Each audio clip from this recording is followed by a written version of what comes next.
Awalnya emang kemenangan yang saya dapat tuh kemenangan, makanya saya tertarik untuk muter uang lagi. Karena saya masukin uang, saya deposit uang itu saya menang sekitar 10 kali lipat awal. 10 kali lipat, iya. Berapa nilainya? Awalnya saya masukin uang 7 juta dan saya menang 70 juta. Makanya saya tertarik untuk masukin lebih dan lebih. Oke.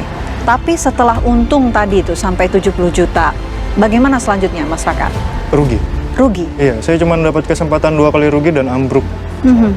Modus judi online saat ini, yakni dalam bentuk game online maupun hiburan, sudah banyak masyarakat yang menjadi korban. Bahkan sekarang mereka semakin pintar dengan menyamarkan sebagai game. Inilah pentingnya sosialisasi dan edukasi terkait judi online. Sebagai informasi, data dari Pusat Pelaporan dan Analisis Transaksi Keuangan mencatat nilai transaksi judi online mencapai lebih dari 600 triliun rupiah pada kuartal 1 2024. Angka tersebut meningkat 83,5% dari tahun 2023 sebesar 327 triliun rupiah.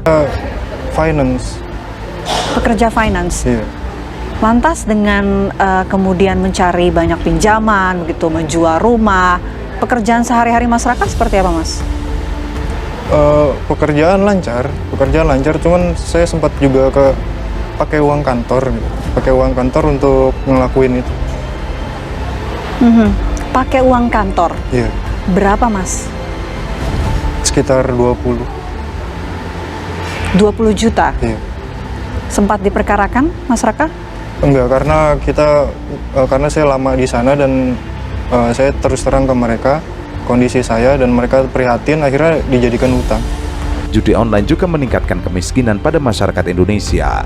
Berdasarkan data dari Badan Pusat Statistik, angka kemiskinan di Indonesia pada Maret 2023 sebesar 9,36% atau 25,9 juta penduduk. Setelah awal pinjam uang sih mereka ngasih gitu, cuman setelah tahu saya untuk judi, mereka marah, mereka prihatin sama saya. Akhirnya saya nggak pernah dikasih pinjam lagi. Oke. Setelah terjerat judi online, Mas Raka, apa yang kemudian Mas Raka alami? Saya berhenti dari kerja karena masalah itu, saya ditinggalin calon istri saya. Akhirnya saya ambruk gitu. Saya stres. Oke. Lantas kemudian bagaimana Mas Raka bisa memutuskan untuk berhenti begitu, untuk nggak lanjut lagi nih main judi online? Titik balik saya waktu saya ditinggal sama calon istri saya, karena saya mau nikah beberapa saat lagi, saya ditinggal karena saya ketahuan judi online. Nah, itu titik balik saya di situ. Makanya saya berhenti dari semua itu. Oke. Masalah judi online sudah sangat mengkhawatirkan dan mengancam kehidupan bangsa. Pemberantasan judi online harus dilakukan dengan maksimal dan penindakan tegas tidak boleh pandang bulu. Kan rugi nih, Mas. Iya. Apa yang Mas Raka lakukan selanjutnya? Saya nyari uang lagi, nyari tambahan uang untuk saya mulai lagi gitu kan dari awal, karena saya masih berpikir bahwa mungkin setelah ini saya menang. Oke, dengan cara apa Mas mencari tambahan uangnya? Saya pinjam keluarga, saya jual aset, saya gadaikan rumah. Jual rumah juga? Iya. Secara total nilainya berapa, Mas? Total keseluruhan kerugian saya? Ya. 300 juta rupiah. Iya. Korban daripada judi online ini, kalau tahun lalu itu hampir 300 triliun. Dan sekarang ini naik lagi. Kuartal ketiga ini hampir 270 sekian triliun. Yang kedua, Fadil dan Tiara, korbannya jelas PPATK mengatakan ada sekitar 4 juta. Dan 70.000 polisi dan tentara. Nah, ini perlu. Ya toh, dan Presiden mengatakan ini harus diusut tuntas. Ya. Kita jangan sampai ngomong receh-recehnya sama ke Kominfo. Saya terus terang, waktu peristiwa Sambo, saya kan udah bilang, dari mana uangnya Sambo? Kemudian muncullah konsorsium 303. Ternyata di sana Sambo main, ada lagi pelindungnya. Nah, oleh karena itu saya kemarin tergetar mendengarkan pidatonya Pak Sigit Kapolri. Dia bilang begini, Pak Nil. Kalau saya terbukti menerima uang, Mundur saya. saya mundur. Tetapi saya ingatkan kita semua, kan diundang sebuah Kapolda. Semua bintang-bintang Hadir utama di DPR ya? Dia bilang, kalau ada yang terlibat, Kalau kalian berarti kalian yang menerima, atau kemungkinan kalian tidak berani mundur. Saur Siagian mengungkapkan skandal judi online di Indonesia terkait dengan bahkan konsorsium 303 judi online yang viral di media sosial. Ia mempertanyakan konsorsium 303 judi online mencuat seiring Verdi Sambo terlibat dalam kasus kematian Brigadir J. Menurutnya, harta kekayaan Sambo dan bahkan diagram konsorsium 303 yang mencuat ke publik benar adanya. Ia menyebutkan bahwa konsorsium yang ramai menjadi perbincangan di publik melindungi mafia judi online benar adanya. Oleh karena itu saya usulkan kepada Pak Fadil. Yang saya sedih waktu laporan saya buat ke KPK, sampai saat ini laporan saya soal dugaan uang Sambo itu dari mana, begitu mewah pasti kemungkinan dari judi. Oleh karena itu saya dorong Pak Sigit, karena ini adalah kita di Kominfo harus holistik. Mulai dulu siapa bandarnya, kan PPATK jelas Fadil mengatakan by name by address. Jelas namanya, ini bukan judi konvensional. Orang namanya jelas, berapa mainnya, kemudian ada 2 anggota DPR. Ada peta alirannya katanya. Ada alirannya. Nah, oleh karena itu menurut saya segera panggil PPATK. Mulai dulu kita bersih-bersih dari penegak hukum.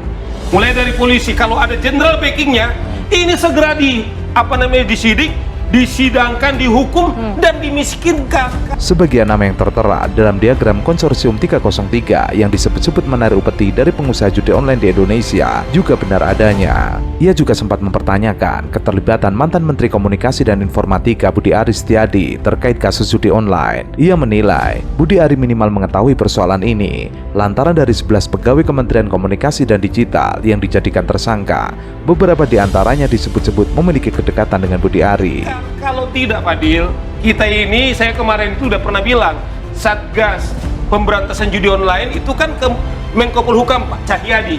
Saya bilang beberapa waktu yang lu mundur aja kalau ceritanya cuman sekian ini ngeluh lagi. Tetapi Pak Sigit kemarin dan didorong oleh Presiden, kalau ini memang mundur. Nah, oleh karena ini momentum. Kalau enggak, menurut saya Fadil ini lebih ngeri dari penjajahan Belanda dulu. 4 juta itu kita kali, kalau satu orang kan yang modul 10.000, berarti kalau dia ayah, itu berarti ada 5 miskin.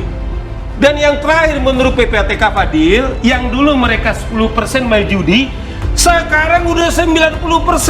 Uang kita diambil oleh negara lain, tidak berdaulat lagi. Di sisi lain tantangannya adalah bahwa kita sendiri juga kemudian tidak. Nah, oleh karena itu kita fair kepada kawan-kawan saya penjudi. Sayangi dirimu, sayangi keluargamu, harus fair juga dong. Jangan cuma penyidik. Ini saya kira yang bisa menyelesaikan ini. Dari data di Kementerian Perdagangan dan Komisi Judi Komersial Kamboja itu kita dapat beberapa indikasi perusahaan yang diduga di dalamnya itu dimiliki atau sempat dimiliki oleh pengusaha-pengusaha Indonesia. Katakanlah tadi misalnya di Kampung Dewa. Di Kampung Dewa itu kasinonya dikelola oleh nama perusahaan itu Lionheart. Okay. Nah, kalau di siapa pemilik Lionheart ini? Kalau kita cek di Kementerian Perdagangan, itu di Lionheart itu ada nama Tommy Hermawan Lo sebagai direktur. Tapi waktu kita sempat menulis soal ini pertengahan tahun lalu itu masih kita bisa akses. Tapi ketika kita mau coba akses lagi sekarang untuk yang saat ini, data itu udah hilang untuk yang khusus Lionheart di Kampung Dewa. Nah, terus kalau kita bergeser, kan tadi kan saya baru nyebut Kampung Dewa doang kan ya. Nah, di Sihanoukville itu juga ada satu kompleks perkantoran itu namanya Trimulya. Nah, di Trimulya itu kalau kita lihat dari data Komisi Perjudian Komersial Kamboja itu dikelola oleh perusahaan Golden Oasis Entertainment. Nah, Golden Oasis Entertainment ini itu ada nama direkturnya adalah Sun Erik, orang Kamboja. Tapi kita menduga dia adalah warga negara Indonesia yang sudah berpindah kewarganegaraan. Dinaturalisasi karena nama sebelumnya itu Erik Siswanto. Masuk Dirjen sebelumnya, Dirjen Aptika, itu musuhnya juga segera diperiksa ya. Mungkin ini juga akan diperiksa karena biasanya kan polisi itu kan mengumpulkan informasi dari yang memang ketangkap tangan dengan barang bukti segala macam yang bertanggung jawab.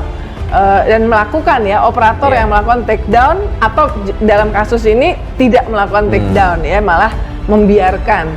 Nah, ini yang diharapkan oleh masyarakat untuk membangkitkan level trust bahwa pemberantasan judi online ini benar-benar serius, nggak cuman mencokok yang level-level kepala tingkat dan operator, tapi juga semua orang bilang bandarnya dong. PPATK sudah mengatakan membuka bahwa ada sekian ratus ribu ASN dan bahkan anggota TNI Polri yang ikut dalam judi online. Ya udah, itu kan nama-namanya mestinya udah ada, rekeningnya sudah ada ya. Dibongkar itu supaya diperiksa ya.